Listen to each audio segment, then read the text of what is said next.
Hello everyone, I'm your host Aquaman, and welcome back to another episode of The Legend of Zelda: A Link to the Past for Super Nintendo on Lasting Impressions. In our previous episode, we finished up the first palace and got our first pendant. Then we went back to Sahasrara, the village elder, and he gave us the Pegasus boots. Excellent. We also got the ice rod, a very powerful magic item, which will be extremely useful in defeating the next boss we come to. Now, before I get any further than this, I want to bring up something I've been wanting to say since the first episode, but I keep on forgetting, so I'm going to say it at the very beginning of this episode. If you prefer blind playthroughs, one of my friends is also doing an LP of A Link to the Past as well, and he is doing it blind, whereas I have beaten this game so many times, he is going through it for the first time. So if you prefer blind playthroughs, there's a link to his channel in the description box below. There have also been links to his first video in the annotations at the end of the previous two videos. Now, I haven't really mentioned anything about that, like why I'm putting a link over there to this specific video, but he's currently doing some videos of A Link to the Past, so if you want to see blind playthroughs of this game and not a experienced player of this game go through the game, then there's a second option for you. I wouldn't feel bad if any of you decided to watch all of his and none of mine. It's just completely up to you. Just what would you rather your experience be watching somebody play through this game? And if Minecraft videos are your thing, he has quite a few Minecraft videos out as well. I'm in a few of his hardcore series and his most recent one, where our little group of friends is fighting the dragon. So if Minecraft videos are your thing, he's got quite a few of those as well. Currently doing A Link to the Past and a Minecraft series, so if that's your theme, head over to his channel, and he has quite a few of stuff you can watch as well. With all that being said, let's get on to the content of today's episode. Today we are going to go through the Mystery Desert, like the octopus in the sand here, or maybe it's a squid. These vultures are quite a bother. They only get close enough for you to hit them when they are at the top of their arc. There's also another enemy in here. Haha! I have no idea what these things are. I think they were like Gorias or something like that, but no, that's the rabbit. The rabbit enemies. Which I don't think are in this game. Here is the somewhat entrance to the next dungeon. My English failed me for a second. Okay, I need to really get rid of this guy. There we go. If we look at the sign, that is Ancient Hylian, and we are not an Ancient Hylian, so we cannot read it. So it is impossible to progress. However, at the end of last episode, we also got another item, the Book of Mudora, which translates Ancient Hylian into Modern Hylian. And this pedestal says, "To open the way to go forward, make your wish here and it will be granted." Link takes off his hat and makes a little bit of a prayer. You can kind of get what he's praying for if you watch him closely enough, but the way to open has come forward, and it is impossible to go back. Oh well, we're not trying to go back anyway. We want to go into the desert sanctuary, or fortress, or dungeon, whatever. Alright, here we go. The desert dungeon. Levers in the dungeon are going to be constant. And there's a Beamos. We can't kill that Beamos. I have tried so many items in so many ways, it is impossible to kill them or hurt them in this game. Thankfully, I was just out of reach. We can't block his attacks with our shield either. Our current shield is not strong enough to deflect. That enemy right there, I don't know if it has a name. It's just simply an antlion. This is also I think this dungeon is actually much simpler than the... Whoops! I think this dungeon is actually simpler than the previous dungeon. Once you get the map, you'll see that, wow, it's very, very simplistic. Although you do have to go back and forth a little bit, but it's mostly one big room with a couple connecting rooms. So it's pretty easy to get your bearings. It's pretty hard to get lost. Dun, dun, dun. And for you, sir, or madam, or whatever the heck you are. Before we get too far, let's take care of the Cyclops. Come on, wake up. Thank you. Bump. That button opens up this chest, and these torches, I believe, are completely useless. They do nothing. we got a map. Let me show you how simple this dungeon is. Down there in B1, it's one big connecting room with a whole bunch of little stuff. All you really need to get around are keys. So what you'll do is go to different rooms, grab a key, then head off to another room. It's pretty hard to get lost, I think. You might just forget which door leads to which room, because this room is pretty big. But other than that, it's a really simple place. There's a key on top of that torch. We can't get it, but we can knock it down. And in here, Link, it is I, Sahasrara. You must never fail to find all the treasures in each dungeon. Generally good advice for all Zelda games. I wonder why he didn't shoot me those last 2 times. I believe... Okay, come on, stop. Alright. You will die first, then you guys will die second, third, fourth, and some invisible enemy here died 5th, but there was no explosion. I wanted to say 5th and there was no 5th enemy!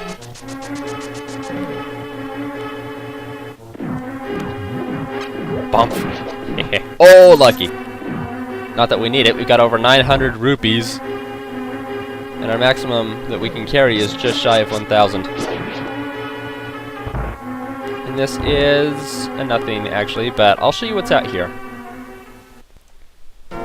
This is a quick exit if you want to leave the dungeon. You jump down, you'll be back in the desert, and you have to do the whole Book of Mudora thing to get back in the main entrance. Let's not do that. Let's continue playing. Actually, can't remember the last time I went in that room. It's been years since I was in that room, if ever, maybe. I'm sure I had to be in there. I must have been in there at some point. And there's the compass. And our chests on our compass too? No. No chests on your compass in this game. In this room we got a charge! Okay, it didn't work well, but I don't know what those things are, if they're mechanical or actual enemies. And now we have the big key immediately. Yes! Oh, watch it. That's because the treasure of this dungeon is extremely needed. Very, very much a needed item. It's not an item you can really use, per se. That was a little bad. But it is essential. And the game is really impossible to do much of anything without it. I think it's an overlooked item. Like when people list, here's a whole bunch of great items in the Zelda series, I think this one is not as wonderful or widely loved, but it is totally necessary. Under one of these pots is a switch. I'm glad I remembered that correctly. And there's the big treasure chest. Those torches on the bottom are once again completely useless. The treasure of this dungeon is the Power Glove. You can feel strength in both hands. You can pick up and carry stones now. So all those light-colored rocks and stones that you've seen all around Hyrule outside, we can pick those up now. Absolutely necessary. But only the white ones though. The dark ones, large and small, cannot be picked up. Yeah, we can even pick up the large white rocks, but the small black rocks, too heavy. Don't ask me to explain it, I'll just say Hylian magic.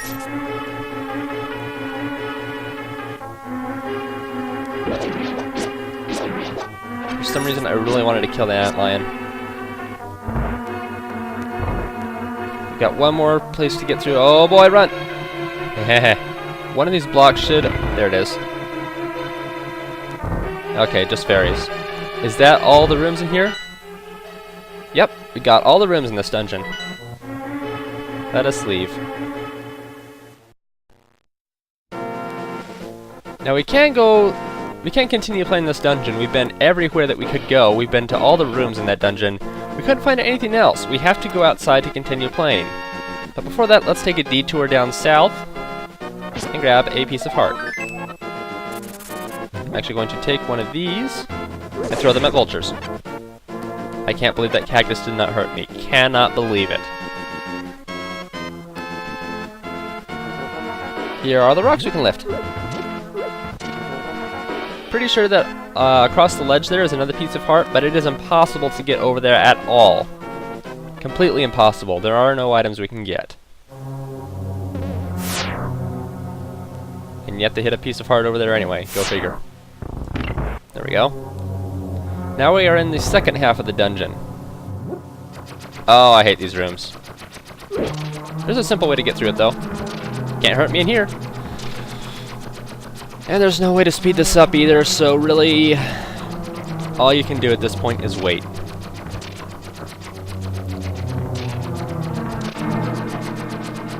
And I really have no other commentary to do this. You can also swing at him with your sword, I suppose, or throw pots at him like I did to the first one. But it doesn't speed anything up. Almost done. I think that's it. There's the pattern on the ground. If you can figure it out, kudos to you. Oh, I guess we have to pick these up for a key. Where's the key? There it is. Just for good measure, there's nothing under that one. Upstairs we go. To F, and there's the room down below that we were just at, even though it doesn't quite look the same. So we started off in basement 1. We are going to keep climbing up. I guess this is the last floor. Now we just gotta weave our way around and get back to the boss chamber.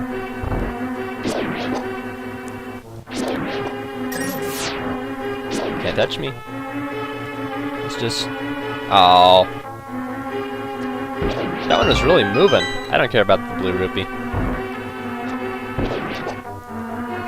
Come on. There's a lot of Beamos in here. Nope. After they shoot you, they will pause for just a moment, so if you run back into their line of sight, they will fire again. And what we have to do here is light all the torches if we want to progress. Alright, here we go. 1, 2, 3. We're not done yet. There's another torch in this room. Or not. I thought there was. Huh. Oh well. I guess I was mistaken.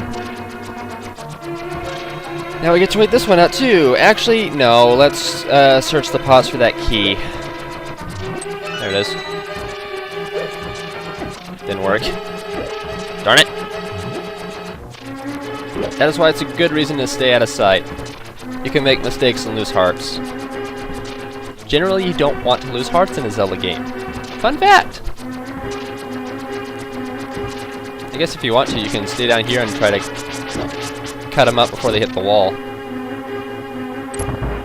It's easy to get bored while you wait, so... yeah. Oh, another red Cyclops. Come on, wake up. Now die. Thank you. Inside these pots are more hearts, that's good. I just remembered something else that might have made this dungeon a little bit fun, but we can't get that for a long time. Lighting these 4 torches, as I thought would happen earlier, we'll move the wall aside. And there's the entrance to the boss room. Good to light torches. Now, we can use our bow and arrows. They will make this boss battle easier than swinging at it with your sword, but if you followed Sahasrara's advice after finishing up the first dungeon, he told you that there was a special item on the other side of Lake Hylia, which we got, and it is the Ice Rod. The Ice Rod does like 4 to 6 points of damage to the boss. Here we go. The boss is 3 worms that fly out of the ground, and every time they emerge, they will shoot 4 rocks in a particular direction. What you want to do is attack them with your sword or your bow and arrows for distance if you're a good shot. But ideally, you want to use the Ice Rod. Whoop. And it was this guy right here. Nope. Alright, second one that pops up is the one I hit first, I believe.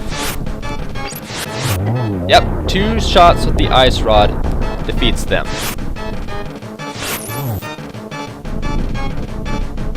I'm gonna save that one for last. Come on. Oh boy, I'm getting low on magic. I am getting really low on magic. I should probably try this. Well, I still can. After there's one more left, it gets a little tougher to hit them with anything. So I'm gonna have to defeat that guy, the first one that comes up, with my sword.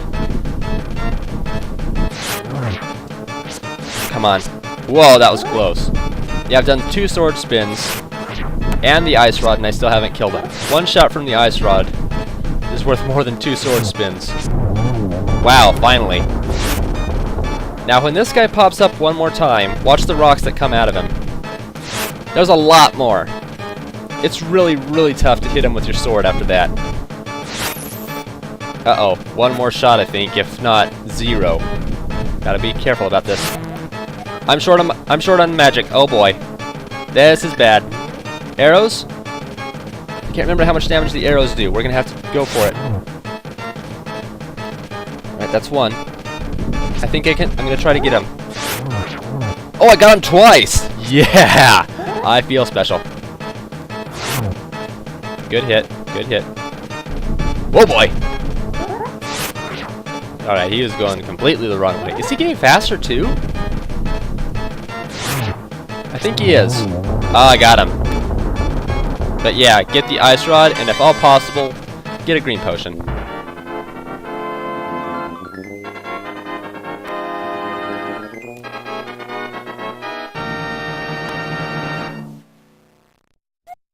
You won the Pendant of Power.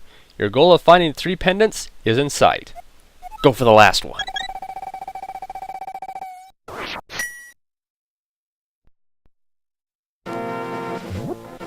And that's the second dungeon done. The boss was a little bit harder than he usually is for me, just for the fact that I ran out of magic power. I guess it's kind of cool to show that. Whoops. And by the way, these are the bombs that you can sometimes see by cutting up the grass and bushes. If you run over them with the Pegasus boots, you can run away from the explosion. I think I hurt the vulture. You can run away from the explosion in time, but it's not necessary to even get near them if you want. And about these bugs here, I've killed them a few times, but if you can pick up what's on their back, and I don't need to do this at all. Come on. They'll start dropping out rupees. And if you can collect them fast enough, they'll drop out more and more. And if you do collect them fast enough, he'll start dropping blue and then turn into a red rupee. Usually it's really tough to get items in this game. Whoa, there's another bomb. Or to get rupees in this game. Rupees can be hard to come by. There are some points where you're like, I need more rupees. How do I get rupees fast? The answer to that is to search caves that you'll find all around the place. But for the most part, it's going to be easy to get. Right now, I'm rolling in the rupees. I could dump them all in my house. I don't care. What do I need rupees for? Well, there's a few things we need rupees for. And now that I have the glove, finally, I'm going to show you. Although first, I should probably set myself up to get another item, which does take a while to happen.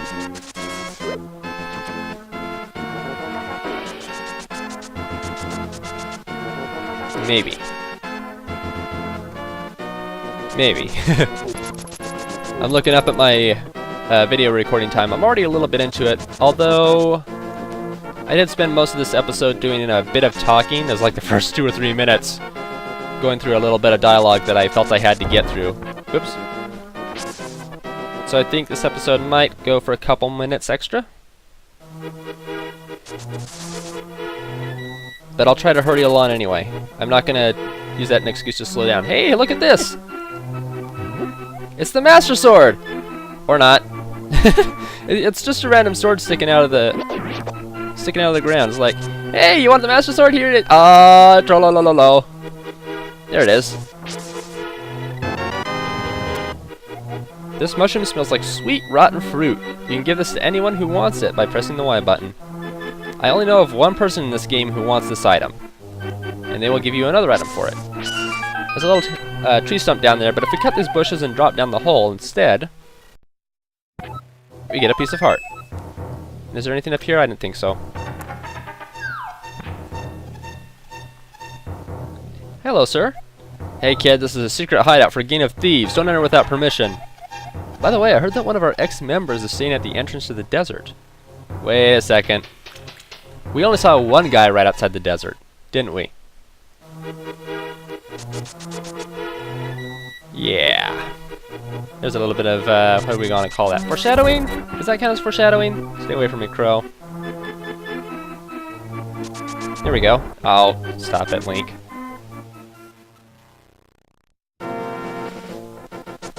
We're right outside the fortune teller's house outside of Kakariko now.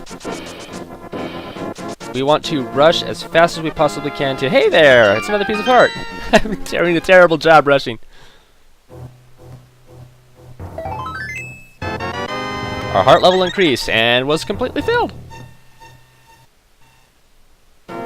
If you're in this area and you ever want any extra hearts, come over to these trees and charge into them. Or this tree. There we go. Apples will drop, which will... Oops. Which are the equivalent of an extra heart container They're like extra hearts that drop from enemies, okay? I know how to talk.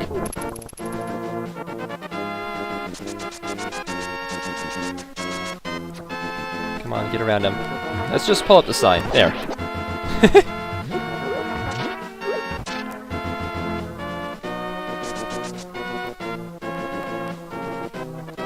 Bump. Oh hey, that's a big... I didn't need it. So remember how the Switch was saying she's making mushroom brew? We can give her the mushroom. Heh, thank you, young man. Come back to the shop later for something good. Heh. Okay. Lift the rock. Yeah. Link is powerful now. Oh, this is fun. This is fun. Watch this. The ice rod will freeze enemies solid, letting you attack them for no worries. Bomb. Bomb. Bomb. Hehehe. Yeah. The Waterfall of Wishing is just around the corner. The Waterfall of Wishing is a very excellent spot in the game. Ouch. Double ouch. Although we can't get in there at our current availability. Time to die, Zora. Oh, don't you dare. Come back here. Aha! Oh. Sometimes fish will pop up when you throw something in the water. What I should actually do... I really need to kill that guy. Darn it. I should probably just get away from him. I can't fight him. And I've already wasted the episode length time that I bought for myself earlier.